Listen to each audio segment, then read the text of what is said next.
All right, I think we might kick off. Hello and welcome, everybody. I'd like to acknowledge as we begin our meeting today that we're hosting this webinar on the traditional lands of the Ngunnawal people and pay my respects to elders past, present and emerging. And wherever you are watching from today, I'd like to acknowledge and pay my respects to the elders of those lands too and thank them for their care of our country and their contribution to the life of this city, Canberra and this region. I warmly welcome Aboriginal and Torres Strait Islander people joining us today. Thank you for joining us. My name is Kate Gorman and I'm the Deputy Director of the Healthcare Consumers Association.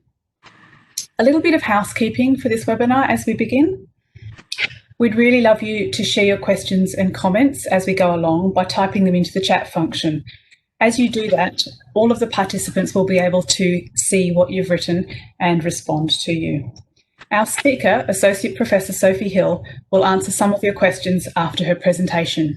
We won't be able to get to all of the questions today, so what we don't get to, we will answer and circulate by email after the event, and we'll also post the responses on our new Canberra Health Literacy website. We will be recording the webinar today and we'll provide a link to that recording to you, again by email after the event and again on the Canberra Health Literacy website. This is our final webinar for 2020 for the Canberra Health Literacy Network. We have about 100 participants registered today, which is the maximum we can have for this event, which is really encouraging and exciting for us to see this level of interest in our network and our activities. And there's also another 80 who are registered to receive all the resources after the event. So this is a really fantastic result for us and we thank you for that interest.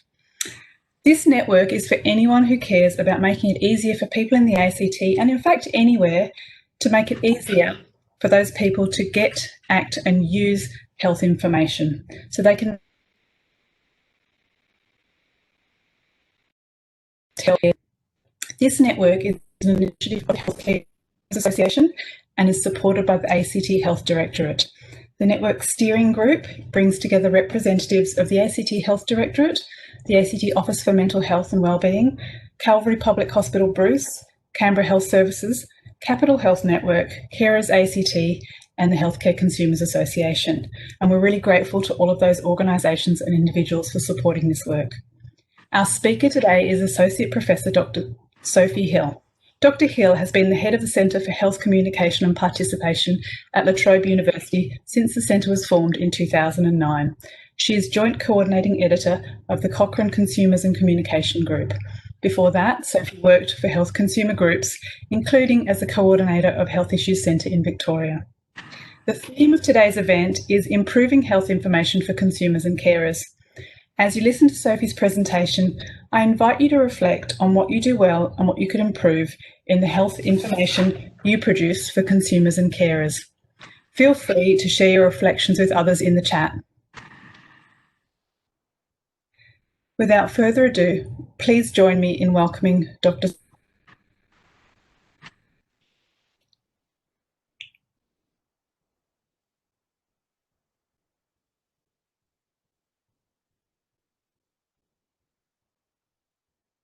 Hello, everybody. I'm just waiting for the slides to come up, and I have to say this is a very exciting opportunity, and I think that if we can talk together between Victoria and the ACT like this, who knows, we might even have a fast train between Melbourne and Canberra sometime in the not too distant future, which would be quite a nice thing. Okay. I'm going to be talking about guidelines for raising the quality of health information for consumers, because we prepared a guide for producing but also for sourcing quality information. And I'm going to tell you a little bit about what's in it and some lessons from my experience and from the experiences of health services that we consulted in the process of developing the guidelines. Okay, next slide, please. So I'm in Melbourne, and so I acknowledge the Wurundjeri people of the Kulin Nation, who are the traditional custodians of the land I'm on, and I wish to pay my respects to their elders past and present, as I also wish to acknowledge the Ngunnawal people, who are the traditional custodians of the lands that you are on, and similarly pay my respects to their elders, past and present. I want to thank Louisa Walsh, who prepared the first version of this talk I'm giving, and also thank my wonderful hosts, the Healthcare Consumers Association of the ACT, clearly a stellar organisation who've established this fantastic network. So thank you very much. Next slide, please. So in brief, I'm going to just define what I mean by health information and why it's important, although it seems a little bit silly to be telling you that because you've given up the time of the day to come along and listen, so you know it's important. But I can tell you a little bit why Victoria wanted health information guidelines, tell you what's in them, just give you a selection of some of the key tasks, not all of it, and a few tips from my experience. Finish with a few lessons gained along the way, and then opportunity for questions. Next slide, please. So here's my staying at home literacy achievements during the long period of lockdown that we've had in Melbourne. So I started knitting a jumper, you can see it, using a pattern that I found upstairs, which I'd had since 1974. So I feel that I've been incredibly economical there, and I also had the wool sitting around. I grew lots of broad beans from seed, and I observed the seasons unlike anything before. Next slide, please. And here's what I did to improve my health literacy during this long period. I learned how to make biscotti to make me happy. I walked around my neighbourhood to make me healthy. And like most Australians, I read daily about COVID. So I think my health literacy has actually risen during this period, like many others in Australia. And what I feel this might mean is that people in the future could possibly have higher expectations for health information than they had in the past. Certainly they will have understood the importance of clear and consistent information and communication. So it's really good that you've come along today, because I think that the pandemic has given us a greater boost to this area, which has been so neglected in the past. Okay, next slide, please. So this is a long-standing definition of health information, and by and large I mean written information, sometimes with illustrations to accompany it.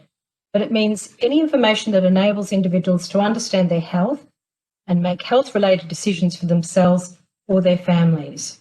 So in this context, it's different to verbal communication, which is also critically important, but it's about written information, which is in so many forms: brochures, pamphlets, videos, podcasts, websites, patient portals, social media, signage, but also for me, really, really important, admission and discharge letters.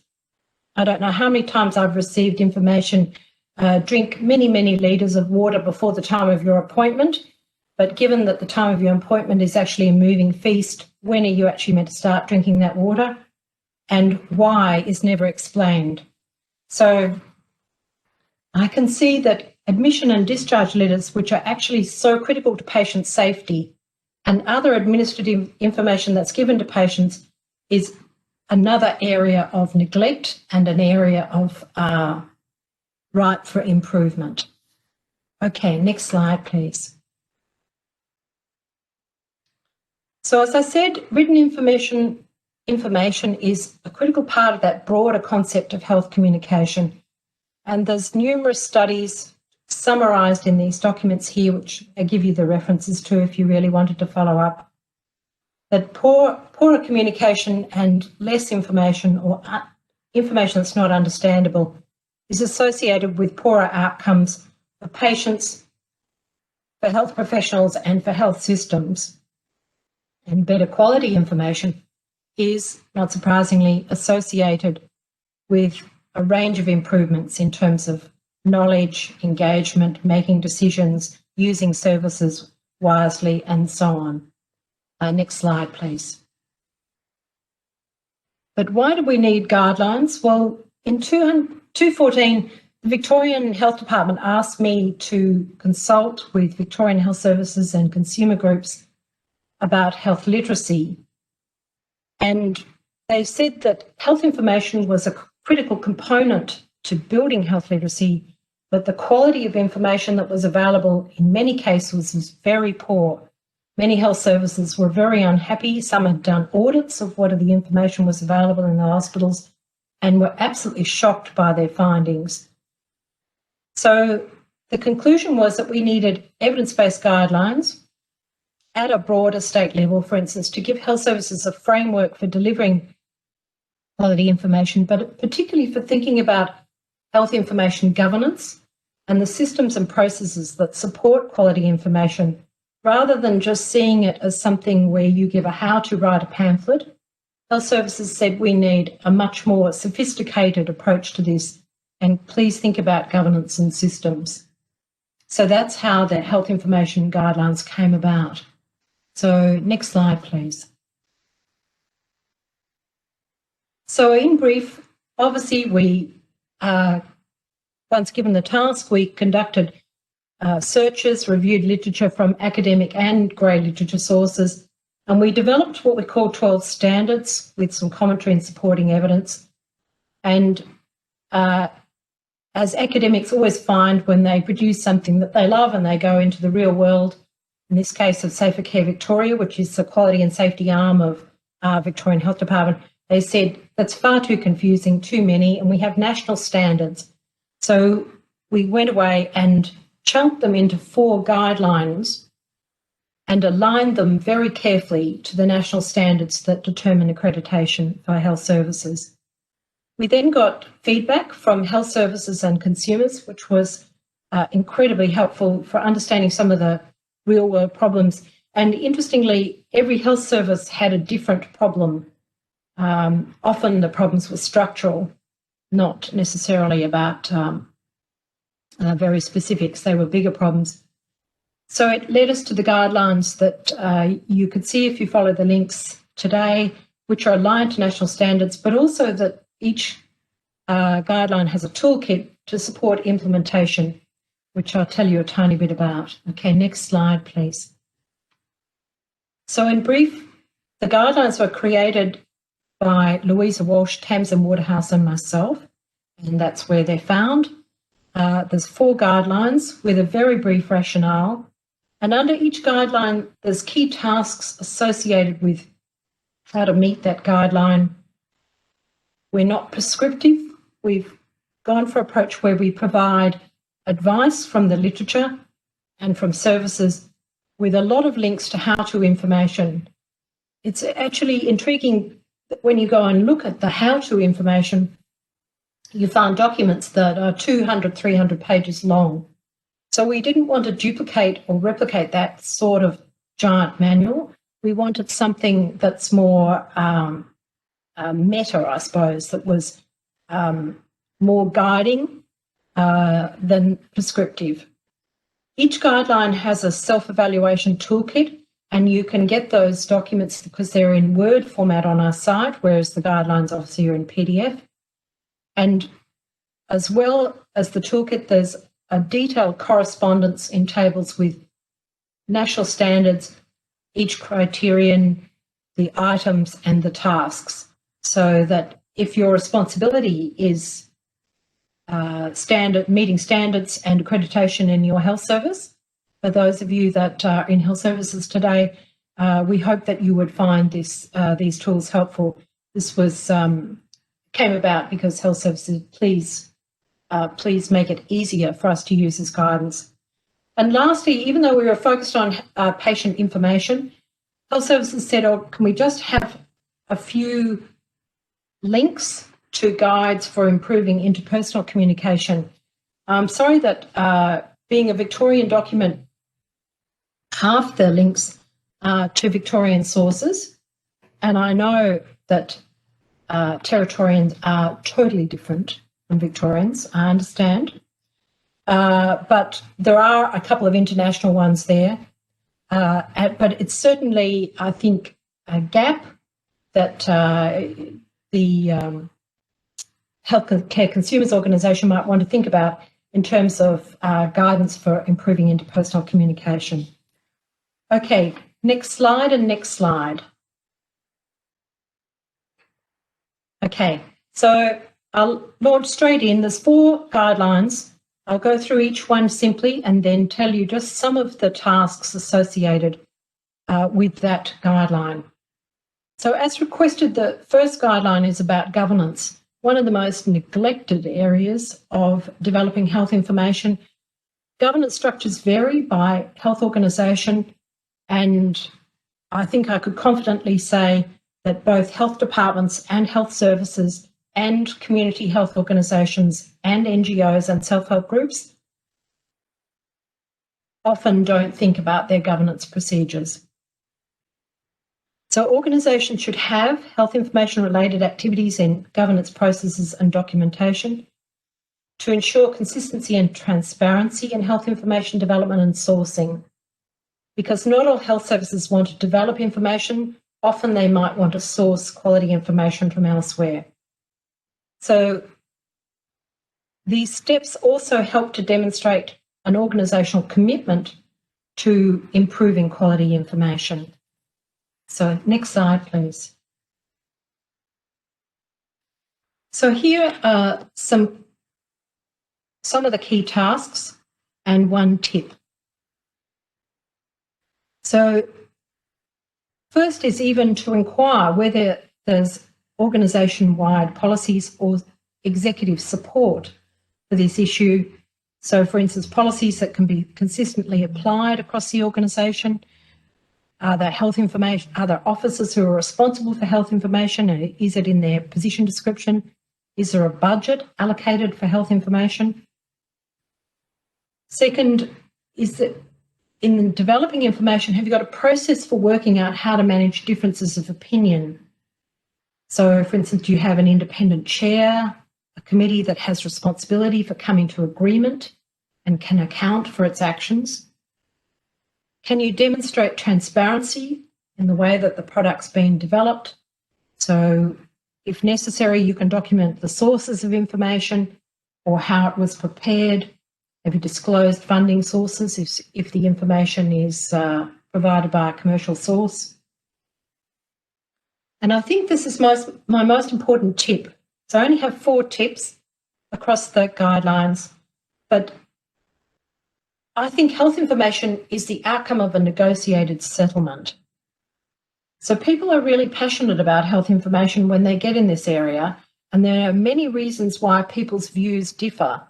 And clinicians differ, as you would all know, and so do patients and consumers and carers, and health consumer organisations have differences of opinion. And user testing, which is a critical point I'm going to tell you about later, doesn't resolve these differences. It's incredibly important in terms of getting understandability, but in my experience, it actually can throw up more issues. But also in my experience, consumers can come up with some of the solutions and help in obtaining consensus. But I think that this is an area where you need to think about how you're going to manage differences of opinion and come to consensus. So you need to anticipate this, anticipate conflict and consider what process might be needed. It doesn't necessarily mean an incredibly unpleasant conflict, but there can be conflicts that undermine people's morale. So one of the health services we visited who has some of the greatest expertise in this area told us that they'd started off where the clinicians would develop the health information and then present it to the consumers.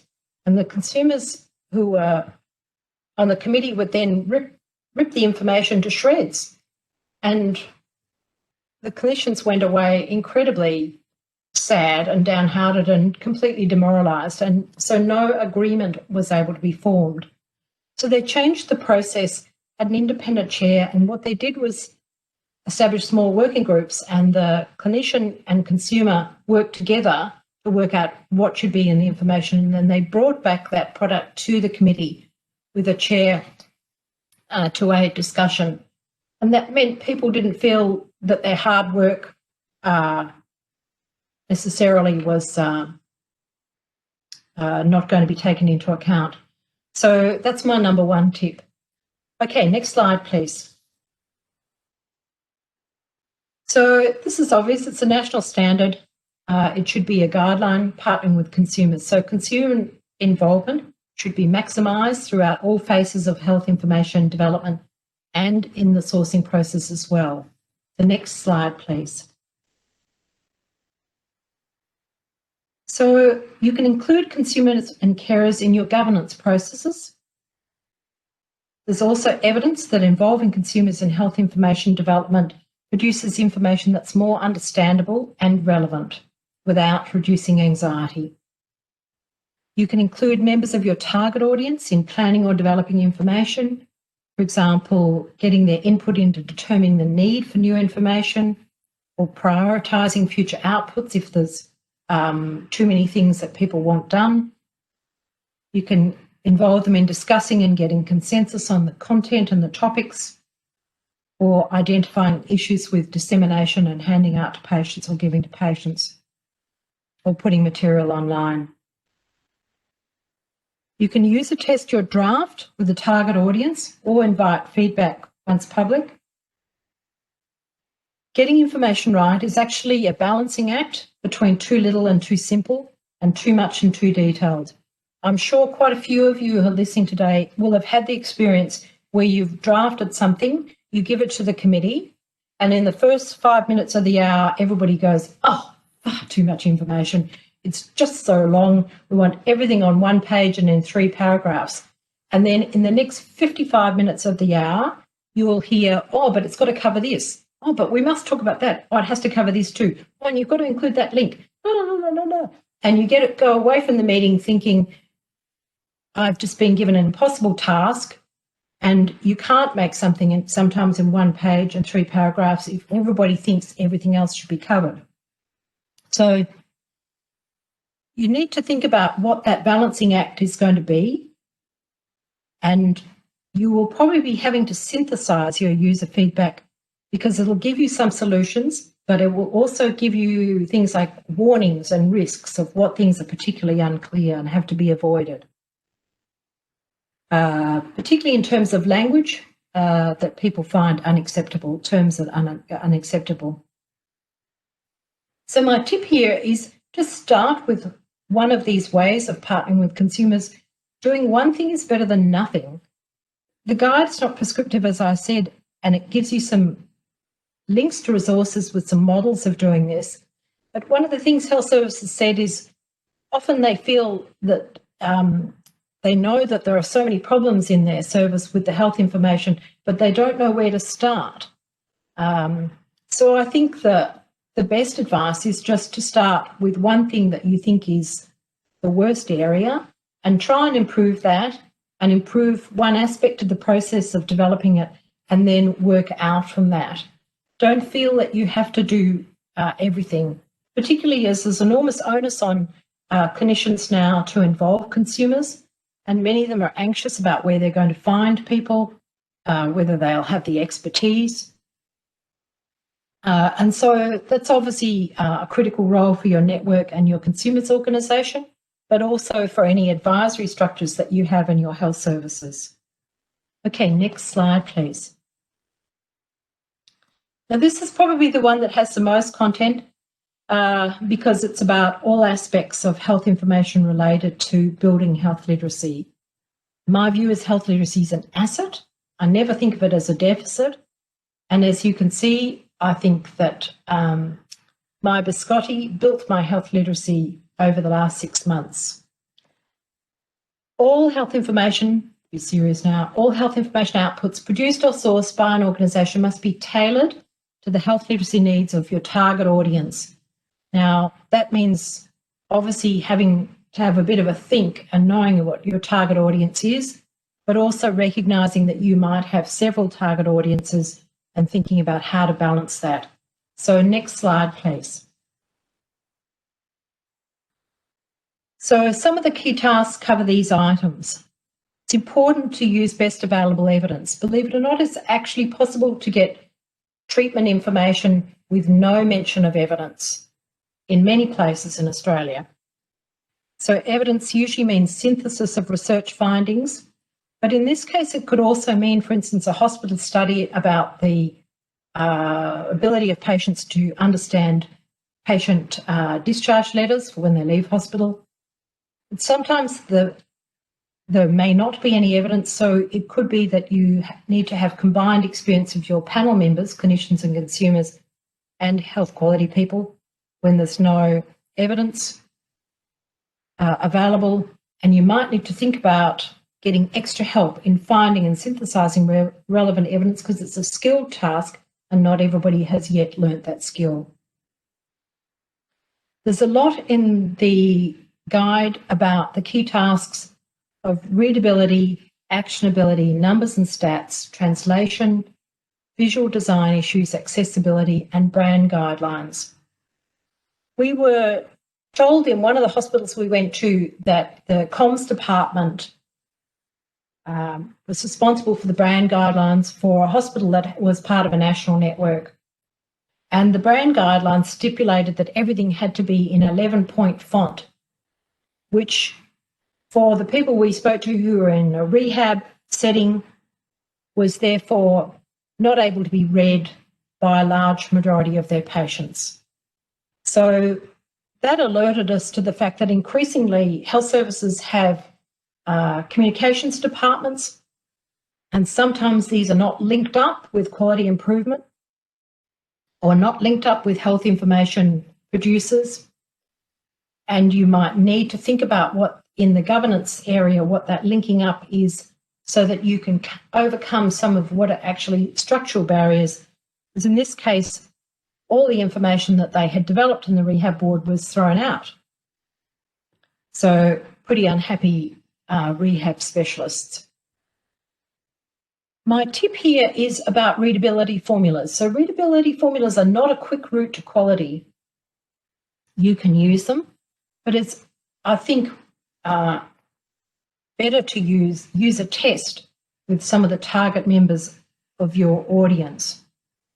Some of the issues are that readability formulas do not measure the parts of the text that make it easy or difficult to understand what to do. They don't measure the context within which sentences sit. They don't measure the coherence of the text or which specific words are difficult to understand. And if we think about some of the very simplistic instructions, often they say have words that are no more than 2 syllables, which makes it okay for COVID, but doesn't make it okay for coronavirus. So you can see, or rehabilitation, or accident. So you can see it can get a bit nonsensical. So low readability does not necessarily equal easy understandability. So our advice in the guide is to aim for plain English. It's a term that's actually a synonym of a whole lot of other terms. It's about reading level year 9, so you can use a readability formula to determine it. But there's other critical advice there about avoiding jargon, defining technical terms in the context within which they're used, like in the sentence or the next sentence, about putting key information to patients that they really need to know at the top of whatever the medium is, and thinking about how to write in actionable ways, such as you need to take 2 tablets in the morning rather than the patient must do this. There's a lot of very valuable guides in this guideline section. So if those of you are looking for more information, there's links to fantastic American and British resources. The PIF source that you would have seen perhaps on the reference on the earlier slide refers to Patient Information Forum, which is a UK organisation that has really, really useful stuff, and its website is on the last slide. And the USA has got lots of very detailed and useful information, and of course, is it not the world's paradox that the best information comes from the Centres for CDC, which I cannot remember speaking to you at this moment. I can't remember what the second C is for, but which is the organisation which, of course, Trump has ignored. But anyway, there are political challenges in getting information used. let's go on to the last guideline. So next slide, please. So sharing resources. Now you might think, well, this seems a bit low key, really. But in the consultation, hospitals who'd done an audit found the same information developed in their hospital by different departments, which contradicted the information. So if a patient went to those two units, they would have conflicting information. They found enormous levels of duplication. They were stunned by the results of the audit. And so we started thinking about what this might mean in terms of the guideline. The other thing is that smaller organisations like smaller hospitals and community health services might have patients with special needs where their specialist care is provided in the hospital, but they still want information for when those patients are discharged back to them, for instance. And so we were trying to encourage the sharing of resources more than happens at the moment, because it's very much a siloed development in the past. So the guideline is that organisations should develop and follow processes where possible, seeking to minimise duplication and explore some opportunities for partnership around the development of health information. This might be something possibly you could explore in the network if you felt it was useful, particularly around information that goes on websites. Okay, next slide, please. So a couple of the key tasks here are developing a process for finding out if information needs are unmet. So rather than just jumping in and saying, we need a web page on this, we need a brochure on this, actually think about whether there's a process in services to determine if information needs are unmet. And one of the most obvious ones is to find out from staff if patients are asking the same questions all the time, because that will indicate that you're not meeting their information needs. Another key task is following a deliberate and logical strategy for finding out if information already exists and could be used. So document your process of finding out, ask colleagues, search sites of NGOs or overseas to see if something can be adapted, or look for clinical guidelines. There's a number of health information sites that are recommended in the guidelines, particularly up until, I'd say, now, when who knows what will happen. In Britain, they've put a lot of resources into patient information. So some of the really good sites are there. So my tip relates to what I said earlier, which is have a look to see if the information already exists in your own organisation as the first place to start. Okay, next slide, please. So this is my last slide, and this is really a collection of things that I have learnt along the way. One of the major things that we did at the centre was we were commissioned to prepare the consumer and community information for people contemplating voluntary assisted dying. As you know, it's possible now in Victoria. And so information for the public was a central component of enacting that new legislation. And so we were able to test out many of the ideas in these guidelines in that process. And we had, there was a governance process. There were consumers on the advisory committee as well as clinicians. And we also did user testing with people who might be or had been most affected. But my tip number one about negotiated settlement very much comes from that experience. Sometimes people that you most think the same way as yourself can surprise you. So surprisingly, people think that there's actually one need for health information, but it's actually a spectrum of needs. And I know you would have heard this before, but it's really important to say it again, because health information providers don't tend to think about what that actually means in concrete terms when they go to develop something and have a decision-making process about which end of the spectrum they can target or could target, or whether they can cover people along that spectrum of need. It can be very difficult to meet all needs in one resource, and funding can be a barrier here. It sometimes might be possible to create multiple documents or layered information, particularly on websites. And you can address this issue obviously by having straightforward materials with links to further information, which you have checked out for quality. Now, I think this advice is as relevant for translated materials as it is for majority language materials, because it's always assumed that people whose first language isn't English only want the basic information, which is not a good assumption. You might want to consider how your staff, I'm talking about health professionals, can facilitate the delivery or understanding of information provided and what help they might need.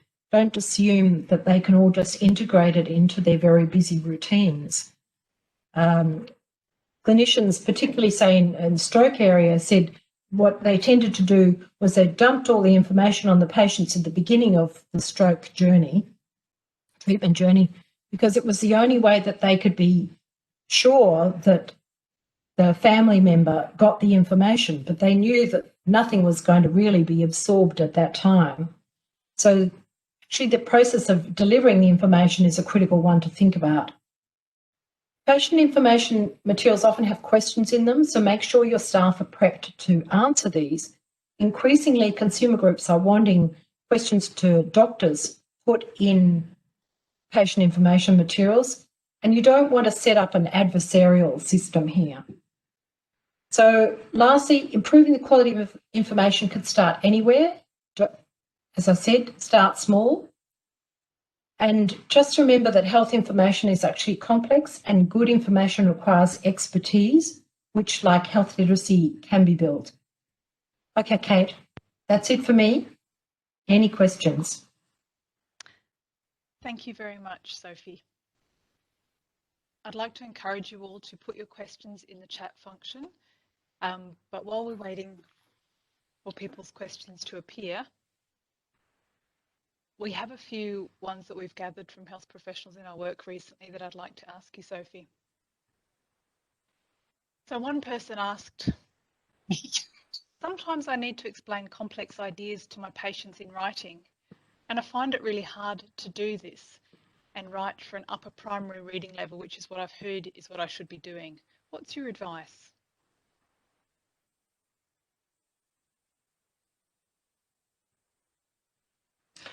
Yes, I think that's a common problem. I think I would suggest that you skim the guideline number 3 on health literacy. Does it? So it comes across as pleasant. Don't know too much about me. Sit with willing hands.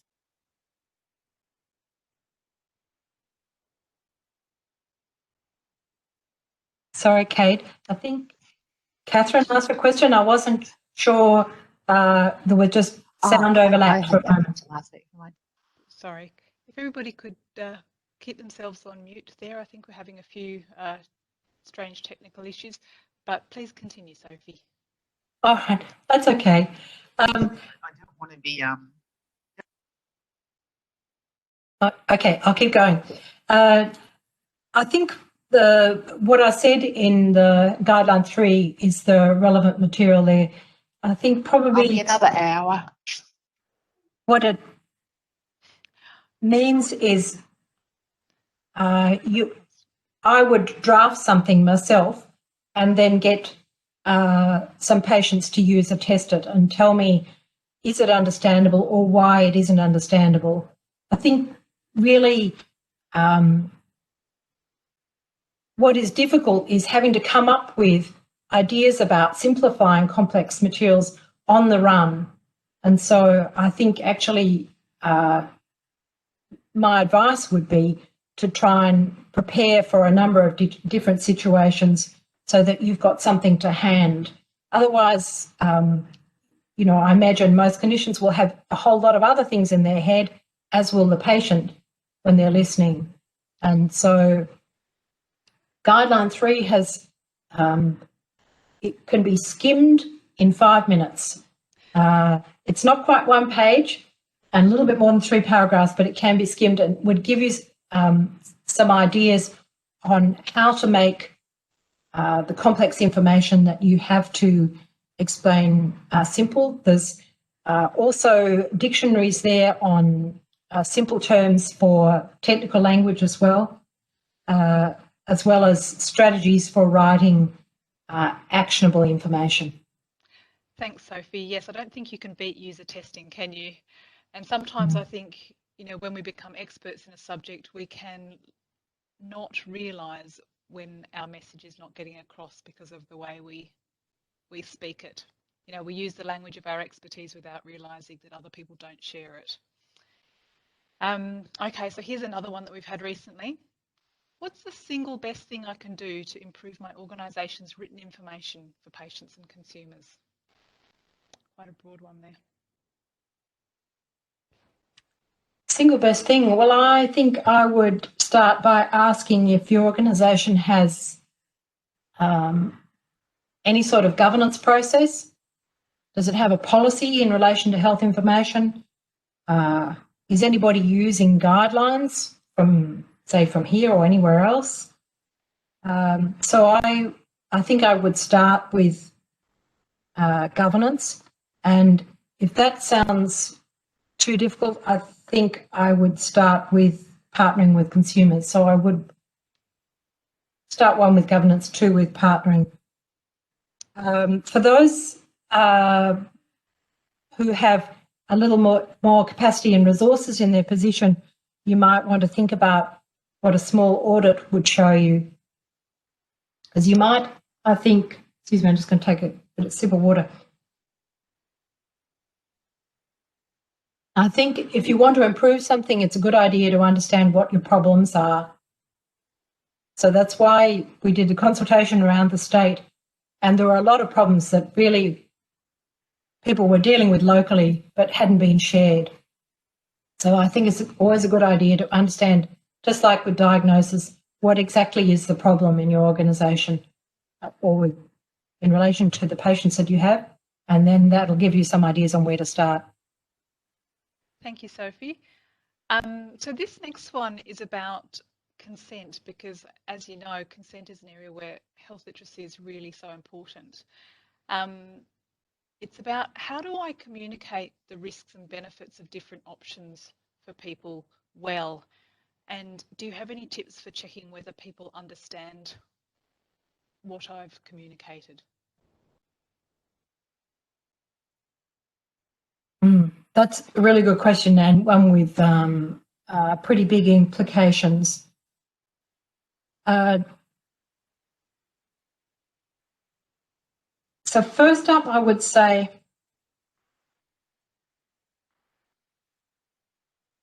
you could look at guideline number 3, because there's some good tips on how to present information that has numbers in it and risks in terms of communicating risks and benefits. So that might give you some ideas just on how to present numbers and framing them.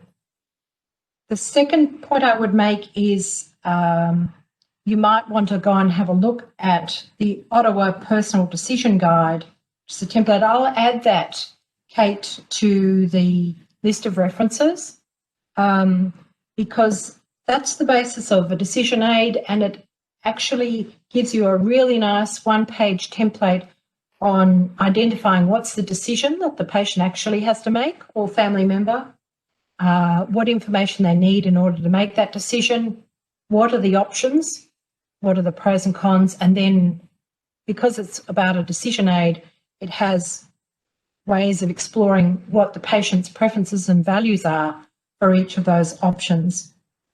There's also a tool, so I will add that because I think that even if you're not going as fancy as a decision aid, the structure of this template is a really nice, clear thinking structure and communication structure. Lastly, there's quite a bit of interest in Victoria in Teachback, which is, and I'm pretty certain that's referenced in the guidelines, but I'll make sure that the site in Victoria is referenced there, which is a communication tool for health professionals to find out if the patient has actually understood the information that's been given them. I do hear that patients also like being given straightforward information written by the doctor, particularly around taking medicines, for instance. But Teachback is a technique for finding out if the patient hasn't understood, and particularly in situations where suddenly the patient has to contemplate a major diagnostic test that will have big implications, or is hearing bad news or hearing uncertain news, then you can be pretty well assured that your patient's head has absolutely gone somewhere else and they're thinking about work and family and they're not really listening. Thank you. I'm really keen to have a look at the Ottawa Personal Decision Making Guide. And I think it's interesting, you know, we're here in the ACT doing work for our local community, and you're in Victoria and they're in Ottawa, but good communication is good communication wherever you're from, isn't it? Now, Sue's got a question, which is, and I hope I'm understanding this correctly, Sue. She asks, how often would you audit after a document you've made is in circulation? So how regularly should information be rechecked for correctness and readability, do you think? That's a good question, Sue, and I can't remember the date, but it's in Guideline 1. It depends a bit on what the information's about. So I think if you produce, for instance, if you're producing information that comes out of a clinical guideline development process in your health service, then you've got an existing structure that would be paying attention to where the new evidence is coming through. So if your information is about COVID, treatment about COVID, you'd be wanting to check the living clinical guidelines, which now exist in Australia, which implies evidence is coming through all the time. But if it's something where the evidence base is pretty well established, the treatments are established, then possibly it's reasonable to be reviewing that information, say, every 3 to 5 years. I think if it's administrative information, it depends very much on your systems in your health service. So if you change your process around discharge, then you'd want to look at the information that's available. One of the things that is so simple, but it is regularly neglected, is putting a date on any information source, because a date when the evidence is up to date, a date when the information was produced, putting the organisation who's responsible for the quality of that information on it. Dates are often neglected, and so you might find that actually the first thing you want to do is find out what is the currency of the information that actually exists in your health service, particularly information that you think is not the best. Thank you, Sophie. Here's another one. What's your best tip for consumers who are involved in the oversight of health information produced by health services?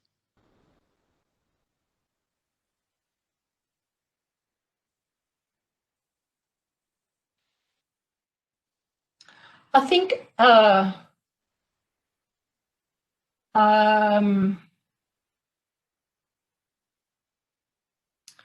tip would be I would probably start somewhere rather than think you have to do everything.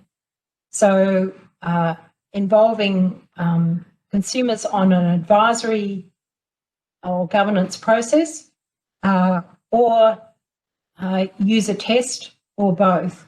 I think one of the dangers increasing with consumer participation is that consumers are just used to read information and say if it's understandable, which I think is a waste of a skilled resource on an advisory committee. And And also it means that you're not giving your information materials to the target audience that would actually be needing them to make decisions. I think user testing, in our experience with voluntary assisted dying information, we user tested with clinicians and with people who had been in a situation where they possibly might have opted for voluntary assisted dying, or they had a family member who had died recently, for instance, with motor neurone disease. And we got a wealth of very useful information about just making the material more understandable and pitched at the right level. And that was incredibly important because for us, we had to negotiate with the lawyers. So in health services, you might be having to, you'll have a, let's say, I'll just make it up, a leading surgeon who's got a very fixed idea about something, and possibly the patients are saying something different. So you need to think about that process, but you also need to gather the experiences of patients to find out, is the information really, really usable when they take it home and have to do something with it? Sorry, that's a long answer, but I think I would reiterate what I said in the talk, but also have a look at the guidelines to see if there's some extra ideas. Thank you very much, Sophie. I think we've worked you hard enough, and there were some great tips and information and resources that you've mentioned in your answers. So if there are any more questions, we will gather them together and circulate some answers by email after this event and post them to our Canberra Health Literacy website. Thank you very much. And any comments you make about our presentation or today, or questions you have, will guide our future events and activities of the network too. So our time together is drawing to a close now, and we'd really appreciate it if you could complete the quick feedback survey on today's webinar. I believe the link is about to appear in the chat box on the bottom right of your screen. And the survey will also ask you about your thoughts on future network events that we might do. So a couple of times now I've mentioned the Canberra Health Literacy website. And before we finish, I'm really pleased to tell you that our new Canberra Health Literacy website is now live. So it's been in draft form for a few months, and some of you have given us some great feedback and direction on the website and the materials on it. And I'd like to thank you a lot for that. We're really proud of what we've created, and we'd love you to go and have a look. Again, I think the link is about to appear in the chat, so please have a look at it, and we'll circulate it by email as well after today. So the website is a central point for information, tools and training for health literacy in the ACT, and we'd love it if you'd all become users, contributors and champions of the site.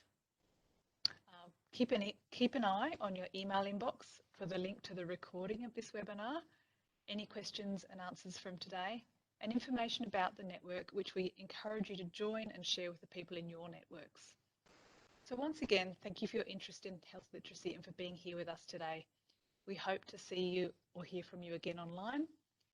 Please get in touch if you've got some ideas for our website or for activities from the network, or you'd like to chat some more about health literacy.